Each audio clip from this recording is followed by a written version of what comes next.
नमस्कार फ्रेंड्स, मैं हूं बीके सिंह सर। आज क्लास 9th का चैप्टर पॉलिनोमियल में स्टार्ट करने जा रहा हूं। पॉलिनोमियल्स का बेसिक आइडिया आपको अर्लियर क्लासेस में ऑलरेडी लग चुका होगा। इस क्लास में हमें क्या देखना है कि पॉलिनोमियल्स होता क्या है, पॉलिनोमियल्स की डिग्री क्या है, उसके कोएफिशिएंट क्या है, जीरोज ऑफ द पॉलिनोमियल क्या है। सबसे पहले बेसिक आइडियाज हम यहीं से निकालेंगे। उसके बाद हम डिस्कस करेंगे रिमाइंडर थ्योरम्स, फैक्टर थ्योरम्स। उसके बाद फिर बहुत सारे हम आइडेंटिटी करेंगे। यह चैप्टर आपके लिए बहुत इंपॉर्टेंट इसलिए है क्योंकि पूरी 9th क्लास की अगर हम करिकुलम की बात करें तो सबसे मेजर वेटेज का चैप्टर यही है। दैट मीन्स कि सबसे मैक्सिमम नंबर ऑफ क्वेश्चंस आपके पॉलिनोमियल से ही एग्जाम्स में पूछे जाते हैं। तो बहुत डिटेल्स में हम इस चैप्टर को करने जा रहे हैं। तो चलिए आते हैं सबसे पहले इसके डिस्कशन ऑफ पॉलिनोमियल्स में। इसका इंट्रोडक्शन को ऊपर डिस्कस करेंगे और इसके टर्मिनोलॉजी के बारे में हम देखेंगे। दैट मीन्स कि कुछ बड़े इंपॉर्टेंट जो टर्म्स हैं जो ऑलरेडी पॉलिनोमियल्स से एसोसिएटेड है उनके बारे में हम जानेंगे। तो सबसे पहले एक बेसिक सा जो टर्म है that is called variable. Variable के बारे में हम बहुत छोटे क्लास से पढ़ते आ रहे हैं। 1 वेरिएबल, 2 वेरिएबल, x वेरिएबल है, y वेरिएबल है, a b c ये सारे के सारे वेरिएबल्स हैं। आखिरकार इसका मीनिंग होता क्या है, इस वेरिएबल को हम डिफाइन कैसे करेंगे और कैसे अपने कॉमन डे लाइफ में कुछ एग्जाम्पल्स के थ्रू हम इसे समझने की कोशिश करते हैं। तो सबसे पहले मैं आपको बताना चाहूंगा कि वेरिएबल होता क्या है और इस वेरिएबल्स को हम समझेंगे कैसे, बहुत बेसिक से और बिल्कुल रॉ लैंग्वेज में। तो मान लीजिए कि फादर का, अगर हम कहते हैं कि फादर का जो प्रेजेंट एज है, जो फादर का प्रेजेंट एज है, इसको हम अगर कुछ एज्यूम कर लें, किसी कोई वेरिएबल्स के टर्म्स में x मान लेते हैं, ठीक है, और सन का जो प्रेजेंट एज है दैट इज, उसे हम क्या मान लेते हैं, y मान लेते हैं, y मान लेते हैं। ये हमने एज्यूम कर लिया। एज्यूम किस लिए किया, क्योंकि हमें पता नहीं है कि फादर और सन का एज क्या है। दैट मीन्स कि चेंज हो सकता है। चलिए, दैट मीन्स कि वेरिएबल तो जो वैल्यूज इनके आएंगे वो वैरी होते रहेंगे। अब मैं अगर आपसे ये कहूं कि फादर और सन के प्रेजेंट एज का डिफरेंस 25 ईयर्स है, तो फादर का एज x ईयर्स हो गया, सन का एज y ईयर्स हो गया। दोनों का जो डिफरेंस है वो क्या है, 25 ईयर्स है। ठीक है, 25 ईयर्स है। दैट मीन्स कि अगर मान ले कि फादर का एज अगर 75 ईयर्स है और सन का एज अगर 50 ईयर्स है, दैट मीन्स कि दोनों का एज का difference 75 minus 50 that equals to 25 years के इक्वल हो जाएगा। चलिए, अब इसके साथ मैं कह रहा हूं कि 25 ईयर्स में एज का डिफरेंस है। अब फादर का एज अगर मैं फादर का एज में अगर 65 ईयर्स ले लूं, ठीक है, और सन के एज को 25 के डिफरेंस पे ले लूं, दैट मीन्स कि 40 ईयर्स अगर हम ले लें, ठीक है, दैट मीन्स कि यह दोनों का डिफरेंस भी यहां पर क्या आ रहा है, यहां पर दोनों का डिफरेंस क्या आ रहा है, 25 ईयर्स का आ रहा है। तो क्या देखा आपकी पहले केस में, देखा कि फादर जो एक्स का जो वैल्यू है वो 75 है, y का वैल्यू 50 आ रहा। सेकंड केस में क्या देखा कि x का वैल्यू 65 है, y का वैल्यू क्या है, 45 है। दैट मीन्स कि फर्स्ट केस में, सेकंड केस में ये दोनों वैल्यू चेंज हो रहे हैं। दैट मीन्स कि ये वैल्यू फिक्स्ड नहीं है, ये वैल्यू क्या हो रहे हैं, चेंज हो रहे हैं।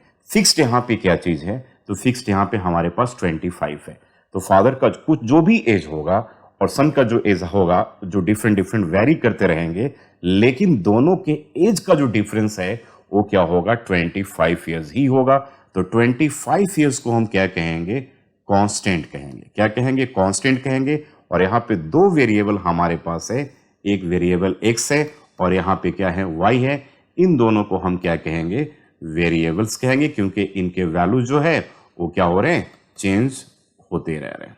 ठीक है, इस तरीके से बहुत सारे आप केसेस ले सकते हैं जहां पे फादर और सन के एजेस का डिफरेंस जो है वो 25 ईयर्स के इक्वल होगा। तो 25 जो है यहां पर कांस्टेंट का वर्क करेगा और x और y जो है वो वेरिएबल का काम करेगा। दैट मीन्स कि वेरिएबल क्या है, दैट मीन्स कि वेरिएबल, अब हम लिख सकते हैं कि variable is denoted bye, variable is denoted bye a symbol which can take any real values। ठीक है ना, जो क्या कर सकता है, कोई भी रियल वैल्यूज को टेक कर सकता है एंड इट इज डिनोटेड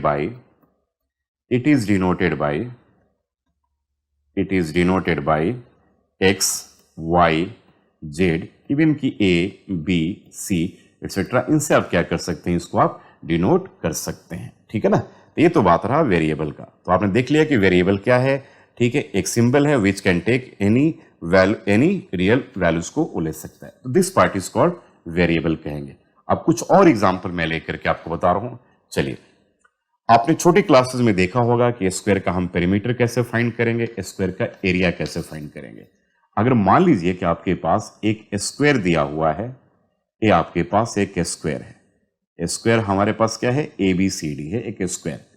ठीक है, ये ए बी सी डी एक हमने स्क्वायर बना लिया, A B C D square बना लिया।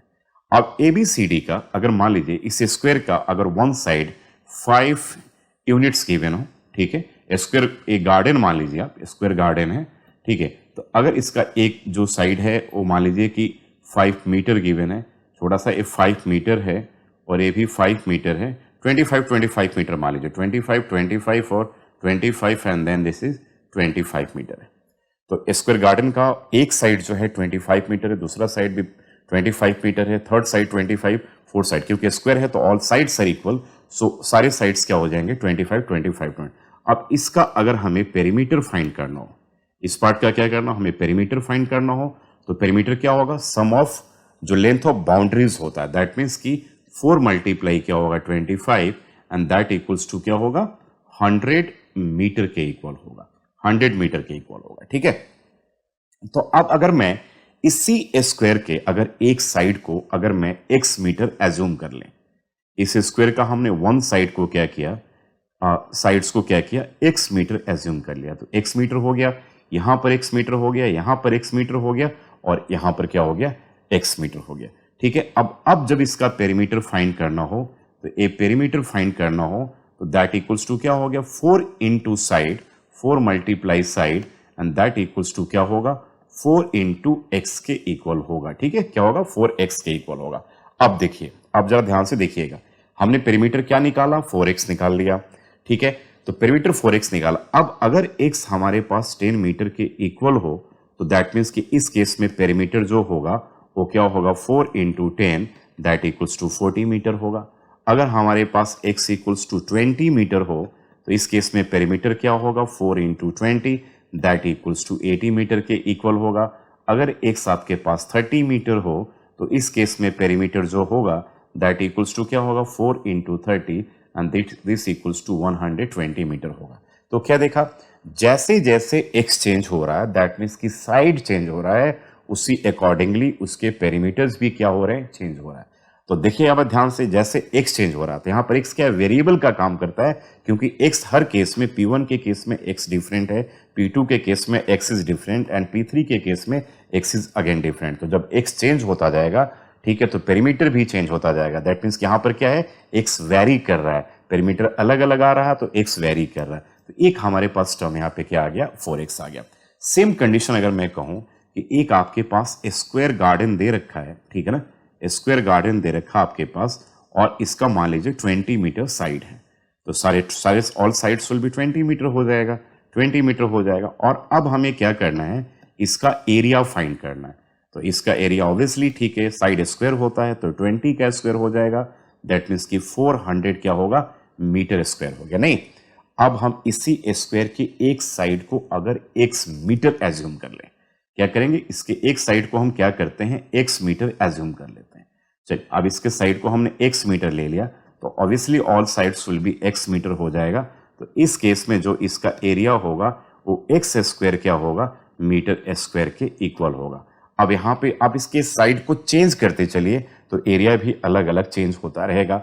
अगर x को हमने 10 मीटर ले लिया तो इस केस में एरिया जो है हमारे पास 10 का स्क्वायर आ गया and that equals to 100 metre square आ गया। अगर हमने x को अगर क्या किया 20 मीटर ले लिया तो इस केस में एरिया जो आ गया वो 20 का स्क्वायर इक्वल्स टू क्या हो गया 400 मीटर स्क्वायर आ गया। तो x यहाँ पे भी क्या देखा, डिफरेंट हम स्क्वायर्स के एरिया निकाल रहे हैं। तो जब x दैट मीन्स की साइड जो चेंज हो रहा है, ठीक है, तो उनके एरियाज भी क्या हो रहे हैं, चेंज हो रहे हैं। तो यहाँ भी क्या देखा कि x वेरी कर रहा है, हर अलग अलग केसेस में x वेरी। तो x क्या है बेसिकली, आप याद रखिएगा, अब जो हमने डेफिनेशन बताया था कि x जो है variable, it is denoted by a symbol which can take any real values यहां पे ले सकता है। अब हमारे पास दो बड़े इंटरेस्टिंग से एक्सप्रेशन आ गए। एक हमारे पास आया, फर्स्ट मैंने कहा कि पेरीमीटर जो था वो 4x आ रहा था, और एरिया मैंने जो कहा वो कहा कि x स्क्वायर आ रहा था, एरिया x स्क्वायर आ रहा था। अब 4x और यहां पे x स्क्वायर में, यहां पे देखिए इस x को क्या कहेंगे हम, वेरिएबल, ठीक है, x को क्या कहेंगे, वेरिएबल, और जो यहां पे 4 है दैट इज कॉल्ड क्या हो गया, कांस्टेंट हो गया। यहां भी x स्क्वायर को हम कैसे लिख सकते हैं, 1 मल्टीप्लाई x स्क्वायर, यहां पे x जो है वो क्या है, वेरिएबल है, ठीक है, और 1 जो है वो क्या है, कांस्टेंट है, ठीक है। ऐसे एक्सप्रेशन को हम क्या कहेंगे, ऐसे एक्सप्रेशन को क्या कहेंगे, अलजेब्रिक एक्सप्रेशन बोलते हैं। ऐसे एक्सप्रेशन को क्या, सच एक्सप्रेशंस आर कॉल्ड, जहां पे कांस्टेंट हो, जहां पे वेरिएबल्स हो, उन्हें हम क्या कहेंगे, अलजेब्रिक एक्सप्रेशन बोलेंगे। तो एक नया चीज आपने देखा, सबसे पहले देखा था कि वेरिएबल क्या होता है। Now, subscribe to Bright Duty course at ₹1 per day only. Download Bright Duty app from Play Store and get the online courses prepared by competent and experienced teachers for different education boards of classes 6 to 10. Bright Duty courses are available for the subjects of Math, Science, Social Science, English and Hindi in English and Hindi medium. Bright Duty follows 3-step approach, that is learning, assessment and exam preparation.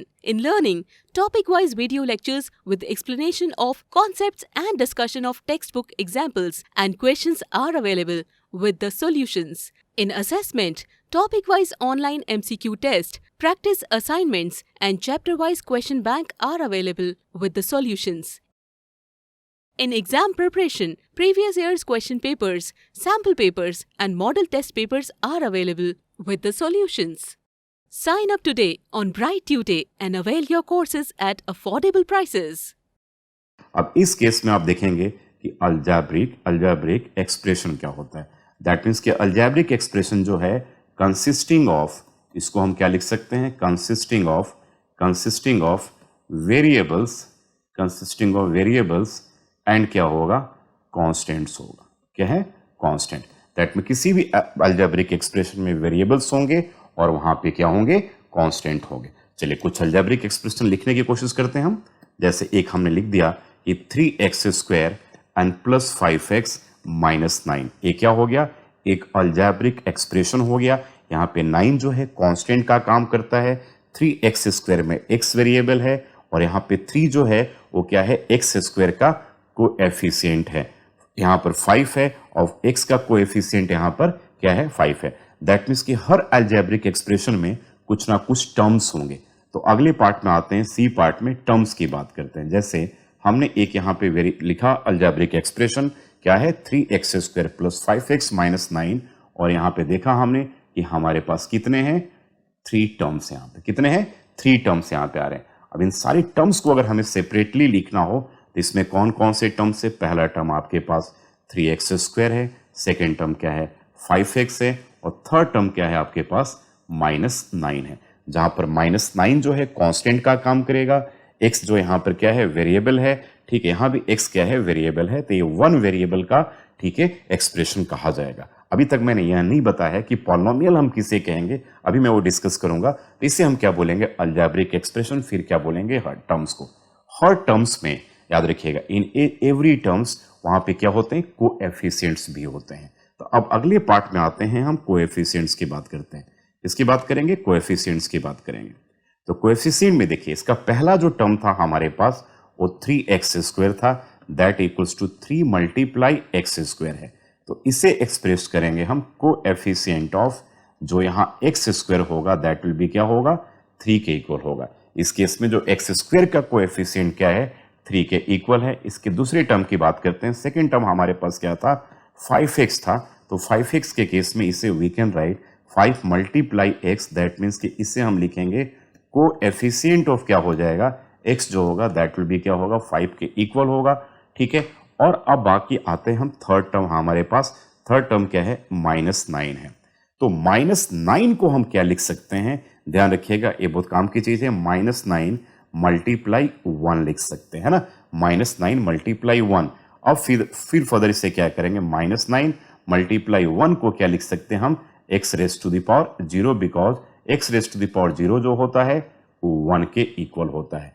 तो हर जगह जो है, ठीक है, उसके एक की power 0 का जो यहाँ पे कोएफिशिएंट होगा वो क्या होगा, -9 होगा। यहाँ पर x का जो कोएफिशिएंट होगा वो 5 होगा, और यहाँ पे x स्क्वायर का जो कोएफिशिएंट होगा वो 3 के इक्वल होगा। तो आपने देखा कि अलजेब्रिक वेरिएबल्स क्या है, अलजेब्रिक एक्सप्रेशन क्या है, टर्म्स क्या है और कोएफिशिएंट्स है। जैसे मैं अगर एक एक्सप्रेशन ऐसा लिखता हूं कि -3x² n + 5x और -9/2 लिख दिया हमने, ठीक है ना। तो मैंने कहा कि इस केस में कोएफिशिएंट ऑफ x² क्या होगा, तो ऑब्वियसली यू कैन से कि -3 होगा। मैंने कहा कि कोएफिशिएंट ऑफ यहाँ पर x क्या होगा, तो दैट विल बी ऑब्वियसली क्या होगा, +5 होगा। और मैंने कहा कि इसमें कांस्टेंट टर्म क्या होगा, कांस्टेंट टर्म हो क्या होगा, तो आप बोलोगे -9/2 होगा। तो कांस्टेंट टर्म तो आपने -9/2 बोल दिया। लेकिन मैं अगर ऐसा क्वेश्चन पूछूं कि इसी केस में coefficient of x raise to the power 0 क्या होगा, तो ये आप क्या बोलोगे, -9/2 बोलोगे। ध्यान रखना, क्योंकि -9/2 को जो हम लिख सकते हैं, ठीक है, -9/2 मल्टीप्लाई 1, और 1 को क्या लिख सकते हैं, x raise to the power 0 के इक्वल लिख सकते हैं। ये 3 बहुत बेसिक सा चीज आप सीख चुके कि वेरिएबल्स क्या हैं, और उसके बाद अलजेब्रिक एक्सप्रेशन क्या है, उसके बाद टर्म्स क्या हैं, और देन वी हैव कोएफिशिएंट क्या है। अब एक कुछ एक्सप्रेशन और ले लेते हैं। मान लीजिए कि 5x प्लस ये आपके पास π/2 है, राइट, π/2 है। तो मैं पूछूं कि इस केस में कोएफिशिएंट ऑफ x क्या है, तो ऑब्वियसली दैट इज क्या है, 5 के इक्वल है, ठीक है ना। लेकिन मैं इसी में पूछ दूं कि कोएफिशिएंट ऑफ x² क्या है, तो यहां पर x² का कोएफिशिएंट नहीं दे रखा है, तो दैट विल बी 0 होगा। अब इसे हम कैसे एक्सप्रेस करेंगे, देखिएगा ध्यान से। यहाँ पे क्या लिखेंगे, 0 मल्टीप्लाई x² कर देंगे, और ये क्या होगा, +5x एंड प्लस क्या होगा, π/2 के इक्वल होगा। तो x² का कोएफिशिएंट क्या हो गया, 0 हो गया। अब बहुत बार बच्चे क्या बोलते हैं इसको कि x² का जो इसमें नहीं है उसका कोएफिशिएंट वो 1 बोल देते हैं। तो 1 इसलिए नहीं होगा क्योंकि 1 जैसे ही आप यहाँ पे लगाएंगे, दैट मीन्स कि 1 मल्टीप्लाई x² + 5x + 5 π/2 करोगे तो दोनों एक्सप्रेशन चेंज हो जाएंगे। दैट मीन्स कि both are different expression, same नहीं है, इसलिए कभी भी x² का कोएफिशिएंट 1 यहाँ पे नहीं होगा। दैट विल बी क्या होगा, 0 के इक्वल होगा। तो जो एक्सप्रेशन आप में नहीं मिले, दैट मीन्स कि अगर इसी में x³ का कोएफिशिएंट पूछा जाता तो दैट विल बी 0, x⁴ का पूछा जाता तो that will be 0। That means कि जो दे रखा है वो तो आप देख करके बता सकते हो, और जो नहीं दे रखा है उसका कोएफिशिएंट याद रखना, इन शॉर्ट लैंग्वेज किसके इक्वल होगा, 0 के इक्वल होगा। यहां बात रहा कोएफिशिएंट, ठीक है ना। तो जितने भी टर्म्स होंगे, इस टर्म हैज क्या है, सारे टर्म के क्या होते हैं, कोएफिशिएंट्स होंगे। अब बात हम करते हैं कि पॉलिनोमियल्स की बात करते हैं कि हम पॉलिनोमियल्स को कैसे डिफाइन करेंगे, ठीक है, पॉलिनोमियल्स को कैसे डिफाइन करेंगे। तो चलिए मैं सबसे पहले कुछ एक्सप्रेशन लिख रहा हूं। बहुत लोगों के दिमाग में आज भी ये कॉन्सेप्ट है कि पॉली मीन्स मेनी लगता है, जिसमें वैसा एक्सप्रेशन जिसमें बहुत सारे टर्म्स हों उन्हीं को हम पॉलिनोमियल्स कहते हैं। लेकिन बिल्कुल हम इस बात पे नहीं जाएंगे क्योंकि ये बिल्कुल ही डिफरेंट ट्रैक का इसका फॉर्मूला है। अगर हम पॉलिनोमियल की बात करें तो इसको बहुत डिफरेंट वे में हम क्या करते हैं, डिफाइन करते हैं। ऐसा कोई डेफिनेशन नहीं है कि जिसमें बहुत सारे टर्म्स हो वही पॉलिनोमियल होगा। तो उसके अकॉर्डिंगली x तो पॉलिनोमियल नहीं हुआ, 2 तो पॉलिनोमियल नहीं हुआ, 3x² में केवल एक ही टर्म है तो पॉलिनोमियल नहीं होगा। तो ये बात बिल्कुल ही गलत है। तो यह तो क्लियर हो गया कि पॉलिनोमियल क्या है, एक अलजेब्रिक एक्सप्रेशन है। चलिए, ये तो बात हमें समझ में आ गया कि पॉलिनोमियल जो है वो क्या है, एक अलजेब्रिक एक्सप्रेशन है। लेकिन अब कैसा अलजेब्रिक एक्सप्रेशन है, दैट मीन्स कि किस टाइप के अलजेब्रिक एक्सप्रेशन को हम पॉलिनोमियल्स कहेंगे। और आप सीख चुके हैं कि अलजेब्रिक एक्सप्रेशंस क्या होगा, जिसमें वेरिएबल्स होंगे, जिसमें कोएफिशिएंट होंगे, कांस्टेंट टर्म्स होते हैं, इनके कॉम्बिनेशन को क्या कहते हैं, हम अलजेब्रिक एक्सप्रेशन कहते हैं। और वेरिएबल्स भी आपको मैं बता चुका, टर्म्स का नॉलेज आपके पास हो चुका है। अब पॉलिनोमियल मैंने कहा कि पॉलिनोमियल क्या होगा, एक अलजेब्रिक एक्सप्रेशन होगा। क्या है पॉलिनोमियल, एक अलजेब्रिक एक्सप्रेशन है जिसमें ध्यान रखिएगा कि जो एक्सपोनेंट, जो वेरिएबल्स के जो पावर्स हैं, जो वेरिएबल्स के जो एक्सपोनेंट है, वो हमेशा क्या होना चाहिए, होल नंबर्स होना चाहिए। होल नंबर्स तो क्लियर है आपको आइडिया, 0 1 2 3 4 से लेकर के एंड सो ऑन। तो सारे के सारे जो किसी भी अलजेब्रिक एक्सप्रेशन में वेरिएबल का जो पावर है, वेरिएबल का जो एक्सपोनेंट है, दैट शुड बी ऑलवेज, ठीक है, वो आपके पास क्या होना चाहिए, 0 1 2 3 टिल इंफिनिटी, ठीक है। इस तरीके से क्या होना चाहिए, सारे के सारे होल नंबर्स होने चाहिए। इसके ऊपर मैंने आपको डिस्कशन बताया था कि किसे कहते हैं, ठीक है, डब्ल्यू, ये ध्यान रखिएगा, ठीक है। तो अलजेब्रिक एक्सप्रेशन इन विच, ठीक है, power of variables are, power of variables are numbers, वैसे एक्सप्रेशन को हम क्या बोलेंगे, पॉलिनोमियल बोलेंगे। तो देखिए अब इसके बेस पे कैसे पॉलिनोमियल्स को मैं डिफाइन कर रहा हूं, अब मैं कुछ एग्जांपल आपको समझाने की कोशिश करता हूं। जैसे मैंने लिखा कि x square minus 5x plus 6 एक अलजेब्रिक एक्सप्रेशन है, क्योंकि यहां पे कांस्टेंट है, वेरिएबल है, coefficient and sign of operation है, दैट मीन्स कि माइनस एंड प्लस, तो ये अलजेब्रिक एक्सप्रेशन कहा जाएगा, ठीक है। सेकेंड लिखा हमने कि x plus 1 upon X, third लिखा हमने कि x square plus 1 upon x का पावर माइनस 2 लिख दिया। फोर्थ लिखा square root under 2x and plus 5 लिखा। ऑन फिफ्थ में लिखा हमने कि 2 square root under x and minus 5 लिखा। अब मैं आपसे अगर ये पूछूं कि इसमें कौन कौन से एक्सप्रेशन जो हैं अलजेब्रिक एक्सप्रेशन पॉलिनोमियल कहे जाएंगे और कौन कौन से अलजेब्रिक एक्सप्रेशन को हम पॉलिनोमियल नहीं कहेंगे, ध्यान रखिएगा, कौन कौन सा अलजेब्रिक एक्सप्रेशन पॉलिनोमियल कहे जाएगा और कौन कौन सा अलजेब्रिक एक्सप्रेशन पॉलिनोमियल नहीं कहा जाएगा, ठीक है। तो अब हम देखते हैं फर्स्ट में, फर्स्ट को पहले चेक करते हैं, ठीक है। फर्स्ट में क्या है, अलजेब्रिक एक्सप्रेशन है, x का पावर 2 है, x का पावर यहाँ पे 1 है और कांस्टेंट है, दैट मीन्स कि x का पावर यहाँ पे जो है वो बिल्कुल इस कंडीशन को सेटिस्फाई कर रहा है, दैट मीन्स कि होल नंबर्स की कंडीशन को सेटिस्फाई कर रहा है, दैट मीन्स कि यस यहाँ पॉलिनोमियल कहा जाएगा। अगर हम सेकेंड एक्सप्रेशन की बात करें तो सेकेंड एक्सप्रेशन में देखिएगा वेरिएबल नीचे आ रहा है, दैट मीन्स कि इसे जो है हम कैसे रिप्रेजेंट कर सकते हैं, x प्लस एक्स की पावर माइनस 1।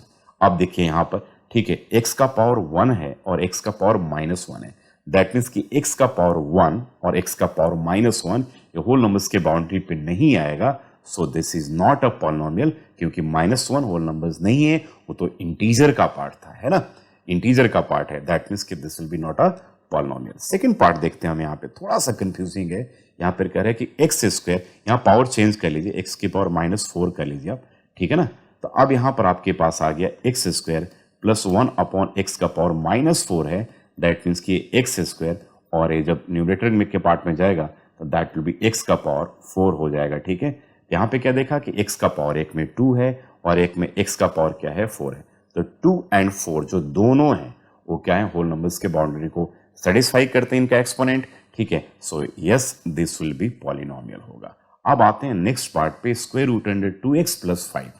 अब यहाँ पे देखिए, यहाँ पे बहुत बच्चों को कंफ्यूजन होता है, 2 जो है, रूट जो है, दैट मीन्स के स्क्वायर रूट अंडर 2 जो है दैट इज बेसिकली 1/2, 1/2, 2 की पावर 1/2 है, तो यहाँ पे 2 का पावर 1/2 है, लेकिन मैंने कहा कि वेरिएबल का जो पावर है, वेरिएबल का जो एक्सपोनेंट है, दैट शुड बी स्ट्रिक्टली जो है वो होल नंबर्स होने चाहिए।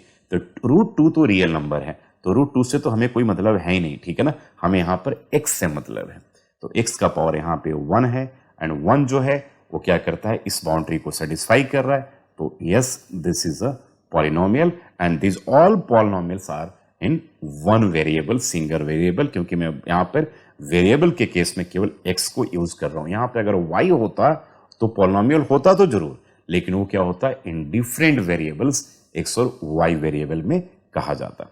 अब यहाँ पे देखिए 2 रूट अंडर x है, माइनस 5 है, तो अब रूट x है, रूट x को कैसे आप एक्सप्रेस कर सकते हैं, x की पावर 1/2, x की पावर क्या करेंगे 1/2, तो यहाँ पे देखो x की पावर 1/2 जो है, तो 1/2 एक रेशनल नंबर तो है, इंटीजर भी नहीं, एक रेशनल नंबर है, लेकिन होल नंबर्स के बाउंड्री को नहीं सेटिस्फाई करता है, दैट मीन्स कि इस केस में हमने क्या देखा कि जो वेरिएबल का पावर है, जो एक्सपोनेंट है, वो क्या आ गया, क्या आ गया, और नॉन होल नंबर्स है, दैट मीन्स कि होल नंबर्स नहीं है, so this will B not a polynomial. तो आपने देखा बिल्कुल एक्सक्लूसिव इसका जो डेफिनेशन की अगर मैं बात करूं तो ऐसा अलजेब्रिक एक्सप्रेशन जिसमें वेरिएबल के पावर्स हमेशा होल नंबर्स होने चाहिए, ठीक है। अदरवाइज, और अगर आप केवल इस बात को दिमाग में रखें तो आप अलजेब्रिक एक्सप्रेशन को बड़े आसानी से और मजे में बता सकते हैं कि कौन सा अलजेब्रिक एक्सप्रेशन जो है वो पॉलिनोमियल है या नहीं है। आई होप कि आप समझ चुके होंगे कि पॉलिनोमियल्स को हम कैसे डिफाइन करेंगे। Now, subscribe to Bright Duty course at ₹1 per day only. Download Bright Duty app from Play Store and get the online courses prepared by competent and experienced teachers for different education boards of classes 6 to 10. Bright Duty courses are available for the subjects of Math, Science, Social Science, English and Hindi in English and Hindi medium. Bright Duty follows 3-step approach, that is learning, assessment and exam preparation. In learning, topic-wise video lectures with explanation of concepts and discussion of textbook examples and questions are available with the solutions. In assessment, topic-wise online MCQ test, practice assignments and chapter-wise question bank are available with the solutions. In exam preparation, previous year's question papers, sample papers, and model test papers are available with the solutions. Sign up today on Bright Tutor and avail your courses at affordable prices.